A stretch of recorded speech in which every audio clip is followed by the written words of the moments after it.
Þorsteinn Gunnarsson nýr sveitarstjóri Skútustaðahrepps. Hann var áður sviðsstjóri hjá Grindavíkurbæ.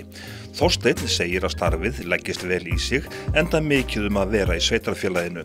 Strax á fyrsta degi í starfi fékk hann risavaxið verkefni til að leysa. Samningur vöktun Mývatns í sjónmáli. Þorsteinn segir að mörg spennandi mál séu í farvatninu. 5 hótel eru í Mývatnssveit og hið 7. í byggingu. Ég kem úr Sjávarútvegsbæ, Vestmannaeyjum. Fæddur þar uppalinn og fyrir utan nokkur ár í Svíþjóð þar sem ég var í námi að hef ég búið síðan bara í öðru Sjávarútvegsbæ sem Grindavík, svona sterk sjávarpláss og þannig ég svolítið að koma í svona annað umhverfi þar sem svona landbúnaðar og ferðaþjónusta þar sem ræður ríkjum. En mjög spennandi og áhugaverð verkefni sem við erum að takast á og það sem mér finnst spennandi að það er svo mikið líf þarna í sveitinni. Það er svo mikið að vera ferðaþjónustunni og ýmis verkefni sem koma þetta inn á borð hjá sveitarstjórunum og sveitarstjórn. Þannig að mér finnst þetta bara ákaflega spennandi verkefni. Og heimamenn eru nú nánast þekktir fyrir að liggja ekki á skoðunum sínum? Já, það umhverfi sem ég þekki mjög vel, komandi frá Vestmannaeyjum, sem svona svolítið einangru eyja og þar eru menn vanir að segja sína skoðun umbúðaljóst og heilsa jafnvel sjómann og sið þótt að það sé nú á undanhaldi þannig að það umhverfi sem ég þekki vel og ég kann því mjög vel, þá veit ég nákvæmlega hvar ég hef fólki og þannig vil ég hafa það. En þú færð strax í fangið nokkuð flókið verkefni sem að tengist línulögnum. Já, úrskurðarnefndarinnar, hann kom bara inn á mitt borð á mínum fyrsta vinnudegi. Ég ætlaði mér að koma hérna nokkra daga og koma mér inn í málin og heilsa svolítið upp á fólkið og annað en ég lýsti þannig að ég lenti inn í auganu bara á hvirfilbyl því að það stóð á okkur öll spjót og en við fórum af stað með ákveðna verkefnisáætlun hvernig við ætlum að vinna úr þessu máli. Einhverjir myndi segja að þetta verið svona áfellisdómur kannski svona fyrir stjórnsýsluna en þess ber að geta að stjórnsýslan í Skútustaðahreppi er lítil náttúrulega eins og ég í þessu minni sveitarfélögum. Þannig að þetta var risavaxið verkefni sem að beið okkar en okkur bara gæfi til þess að fá hagsmunaaðila að borðinu. Við boðum til að mynda funda fulltrúa frá Landvernd og á fleirum aðilum að fundi til okkar.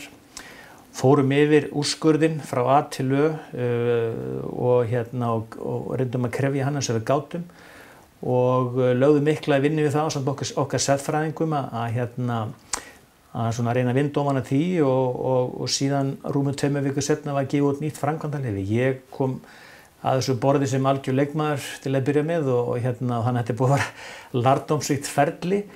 En ég verð að segja það að við vönduðum til verk eins og við gátum miðað við aðstæður og við vorum í góðu samstarfi við nágrannasveitarfélögin okkar sem náttúrulega var líka mjög mikilvægt og ég vonast til þess að við höfum uppfyllt þessa rannsóknarskyldu sem að sveitarfélagið var gagnrýnt fyrir og að þetta muni þá standa en svo verður náttúrulega komið ljós hvort að það gefur út nýja ákæra ekki, það náttúrulega verður bara komið ljós. En sýnist jafnvel staðan vera þannig samkvæmt lögum að það sé of mikið lagt á sveitarfélög og þá kannski sérstaklega svona lítil sveitarfélög eins og Skútustaðahrepp? Já, mér finnst það. Eitt sem ég velti fyrir mér eins og líka af hverju þarf að gefa út 3 framkvæmdaleyfi fyrir þetta eina verkefni. Af hverju ekki að hafa þetta þannig að þetta gefa út 1 framkvæmdaleyfi fyrir eina framkvæmd. Þetta reynir verulega á innviðina. Við erum ekki með svona sérfræðinga á hverju strá innan stjórnsýsluna þannig að við erum að leita mikið út fyrir og þetta kostnaðarsamt. En svona miðað við aðstæður þá held ég að vonast til að við höfum leyst þetta bara nokkuð vel. Annað stórt verkefni sem kemur nánast strax inn á borð til þín, það vöktun lífríkisins í Mývatni. Já, það risavaxið verkefni Og það líka komið í ágætis farveg innan ráðuneytisins, það verið að vinna ákveðna vinnu og það var settur á svona samstarfshópur í gang og sem að vinna svona ákveðna verkefnisáætlun. Hvernig hægt að vinna þetta áfram? Þetta tengist náttúrulega fráveitumálum í sveitarfélaginu og annað og Skútustaðahreppur náttúrulega hefur ekki bolmagn til þess að fara í miklar aðgerðir sveitarfélagið eitt og sér, þannig að við erum að vinna þetta í mjög góðu samstarfi við ráðuneytið, þannig að við erum svona vongáð að það svona niðurstöðu að vænta núna á næstu vikum, þannig að við erum svona vongáð að við getum séð fyrir okkur næstu misseri hvernig þessu verður hagað. Talandi atvinnumál, stór iðjan í Mývatnssveit ferðamál. Já, mér kannski illa að tala stór iðju í þessu samhengi. Ferðaþjónustan bara stendur bara vel út af fyrir sig ein og sér. Ég þekki svo sem ferðaþjónustan ágætlega, vann sem sviðsstjóri á Grindavíkurbæ þar sem ferðamál voru meðal annars inn á mínu borði og Bláa lónið nú vinsælasti ferðamannastaður á landinu og þetta spennandi vettvangur og Mývatnssveit hefur ekki farið varhluta af því og ég var mjög ánægður þegar ég kom þarna inn og sá að það búið að vera að vinna talsvert mikið í stefnumótun í ferðaþjónustunni þarna í sveitinni sem ákaflega mikilvægt þannig að þetta sé að vinna þetta inn í aðalskipulagið og við sjáum fyrir okkur hvert sveitarfélag vil stefna næsta ári. Við sjáum náttúrulega að það mikil þrýstingur á að frekari hóteluppbyggingu, jafnvel innan verndarsvæðisins og ég veit einhverjum svona finnst það ekki kannski nógu spennandi kostur en það eru þarna 5 hótel, 7. hótelið í byggingu, það fullt af gistirými þarna, það talið að sé vel á annað 1000 í Mývatnssveit. Þannig að ferðaþjónustan náttúrulega það sem við lifum á. Ég var gaman að segja fyrir að ég fór síðasta föstudag, var mér boðið á bændagleði og það var gaman að hitta bænduna. Komið vísviðar að úr Þingeyjarsýslu en hvað þetta hefur þróast.